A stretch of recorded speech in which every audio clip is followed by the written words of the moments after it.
Hello everyone, this is Rahul Jakaria from Sharekhan. Welcome back to exciting 3R actionable stock updates.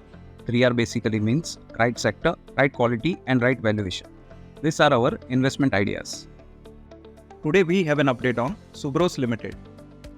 Our analyst maintains positive viewpoint on Subros with a 20% upside potential in expectation of strong bottom line growth as compared to top line growth in support of EBITDA margin revival and a lower tax rate in the next 2 years.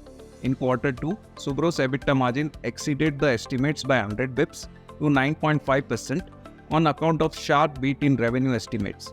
Going forward, the management is guiding for sustenance of an improvement in EBITDA margin. The stock trades at price to equity multiple of 25.5 times and EV by EBITDA multiple of 11.8 times its FY26 estimates. Next, we have an update on CESC Ltd.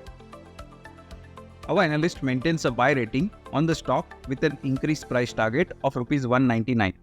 Company has a plan of 3 gigawatts of renewable capacity in next 4 to 5 years. Expansion in renewable energy portfolio will drive the future growth.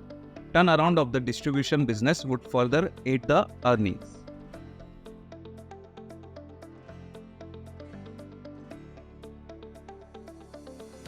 Investment in securities market are subject to market risks. Read all the related documents carefully before investing.